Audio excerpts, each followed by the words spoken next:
This is the story of how George Mason, an English YouTuber who makes videos from his bedroom, turned an accident into 10 million views, 230,000 subscribers, and convinced the world that he was a famous celebrity. It all started on the 2nd of November 2021. George was scrolling through Instagram like any other day, but then he stumbled across this image of a 1 billion streams plaque from Spotify. He had never seen one of these before, so curious George wanted to find out more about them. George went to Google and searched for this 1 billion streams plaque because he wanted to find out more. He clicked on an image and actually discovered that he had found a backdoor entry to the official website where celebrity musicians purchase their 1 billion streams plaque that they get when they get 1 billion streams on Spotify. And after emailing the website using a fake persona, he knew that he wasn't meant to be seeing this page. By the way, you can't find this anymore. I tried. So after stumbling across this page, George found himself with an opportunity that is only available to 292 people in the entire world. And it was only going to cost him $4,000. Well, I say only going to cost him, but that's a lot of dough to spend on a YouTube video. So he did what any responsible YouTuber would do. He clicked buy, and that started the chain to what would become one hell of a story. But how did George grab hold of this opportunity with both hands and swing into becoming a YouTube viral star? Well, we have to wind the clock back 8 years to when he started his channel. If we take a look at his earliest uploads, they were really basic and really not very interesting. But he worked on it and kept creating, improving his presentation style, his editing, his topics that he selected, and most importantly, his storytelling capabilities. And that then leads us to this 1 billion streams plaque. George spent the next 6 months working on a video telling us the story of how he was able to convince this company to send him a 1 billion streams plaque, which he definitely wasn't eligible for. But curious George knew that he hadn't squeezed enough out of this opportunity. He knew that there was one thing he could do with this that would turn him into a viral sensation. And so he got to work on his piece de resistance. And his idea was to convince the world that he was Harry Styles and that he, or Harry, had created a TikTok account which fans were eagerly awaiting for him to do. And he knew that if he could pull this off, he would have a viral hit on his hands on the level of Yes Theory's Justin Bieber burrito prank, which was a crazy video as well. And as we can see, it worked. Like, it really worked. But how did George make sure that this golden opportunity didn't slip through his hands and just go to waste? I let them slip through my fingers. Well, it comes down to just 3 things: genius storytelling, retention questions, and authentic filming. And really, it's all about getting your audience to ask the right questions. For example, let's look at the hook of his 2 viral videos, starting with the 1 billion streams plaque. In this giant box right here, I have a 1 billion streams plaque from Spotify, and I've never even released a song. Yes, that is right, this is a Spotify 1 billion streams plaque, an award that is only owned by a few of the world's top musicians. Oh, and also, now me. Pretty compelling stuff. Now let's look at the Harry Styles video. Fans are convinced that Harry Styles has a secret TikTok. We were talking about this secret TikTok account that everyone thinks that Harry Styles has got. Well, they think they found it. People zoomed in and noticed that it looks like he's on TikTok. This could be Harry's secret TikTok.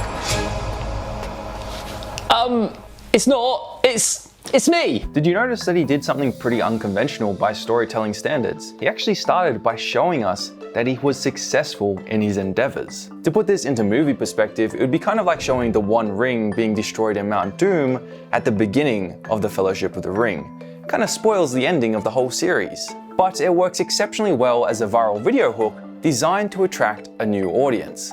Let me explain. First off, it confirms the promise of the title and thumbnail of the video, so the audience member watching it knows that they haven't been clickbaited, they know they're gonna get what they wanted from this video. Related to that, they know that the video isn't gonna be a waste of time because he actually does achieve what he said he was going to achieve in that title and thumbnail. But more importantly, even though we know what the end result is going to be, that he's going to achieve his end goal of convincing the world and the media that he was Harry Styles and that he launched this new TikTok account, we want to know as an audience, how the heck did this average guy who's kind of like us achieve this? Because the journey is more important and more interesting than the destination. And this is the first retention question that we see. How the heck did he do this? Now, retention questions are questions that your audience are thinking to themselves as they're watching your videos, and they want to find the answers to these questions, which encourages them to keep watching your videos. To put this into perspective, if your audience isn't asking any questions to themselves, there's no curiosity as to what's coming next, then there's no reason to keep watching. And George did a really good job of getting me to have these retention questions while I was watching his content. Some examples include, how the heck did he convince the media that he was in fact Harry Styles? He doesn't look anything like Harry Styles, so how did he pull it off? What was his plan? Will the plan actually work? This doesn't look like it'll work, so how is he actually going to get to that result that he showed me at the beginning? He failed doing this, so what's he going to do next? And how will he deal with this problem? All of these retention questions get me to keep watching the video to find the answers, and they happen consistently throughout the entire video. Seriously, go watch it, hopefully after you watch my video, and notice yourself what questions you were thinking of in your own brain as you're watching that video. By the way, here's a fun fact. In his Harry Styles video, which was 24 minutes long, my editing software detected 662 cuts in that content, which averages around 2.16 seconds per cut. And in the 1 billion streams Plaque video, there was 432 cuts in 16 minutes. That's a lot of editing. But you can cut up your footage more than a professional master chef and still end up with a heaping pile of crap. That is one big pile of shit. And George clearly knows this because he smartly structures his videos to make them easy to watch. He almost always starts off with a hook where he teases that he achieves his ultimate success. In the last 8 days, I visited 5 countries without even leaving my bedroom. Then he moves into a brief synopsis where he tells us exactly what the video is going to be. In this video, you'll see exactly how over the last week, I tricked not just the internet, but the world into thinking I was Harry Styles. Okay, let me explain. And he does this really quickly to get into the video. Then he often provides a little bit of context and setup as to how the story actually starts. It all started in my last video when I tricked Spotify into sending me Harry Styles 1 billion streams Plaque. This took me months to get and a lot of money, so I wanted to put it to good use. After that though, he gets right into the action, creating plans and executing these plans over and over again until he reaches his ultimate goal. And in his Harry Styles video, I counted 12 distinct actions that led up to the final result. And rather than telling us the plan of what he's gonna do and then showing us what he actually did, he tells us the plan while he's showing footage of him executing the plan all together, so it compacts the story, keeps it nice and tight, and moves the video along really, really nicely. So to make this look more like Harry, I decided to try and draw his cross tattoo onto my hand. I think that's kind of believable. That looks pretty good. Now, in between these action steps, he includes progress updates, celebrations when he's achieved success, but most importantly, failures. And I say that because having obstacles that you need to overcome makes the story 10 times more interesting. It's kind of like a 100-meter sprint on flat grass versus a 100-meter sprint where you have to go up and down over obstacles.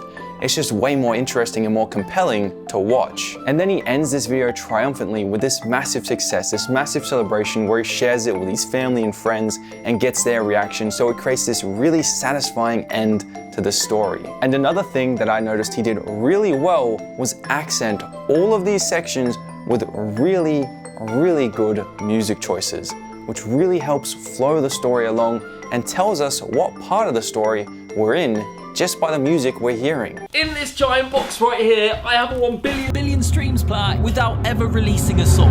1 billion streams Plaque and TikTok. Notice how I spelled TikTok. I've talked walking up the stairs in the quick cut style again. I know it's not great, but it gives our profile that 500 likes. Oh my gosh. Someone said you can see his eyes. At this point, all hope was lost. I didn't think anyone was gonna believe me. All this was gonna be wasted. Literally, the plan has worked perfectly. From here, the news articles started coming in. From Capital FM to Heist Nobiety, ID Magazine. And finally, when it comes to actually making the video, George combines voiceovers, vlog style footage, some tripod footage as well, and lots of visual aids. So instead of just saying that he's scrolling through Instagram, he actually shows it. And all of this together creates an authentic experience that we as an audience can relate to. And so we see him as just this normal guy from England who's making YouTube videos in his bedroom, who was able to pull off this crazy stunt and blow up his channel all because of an accident.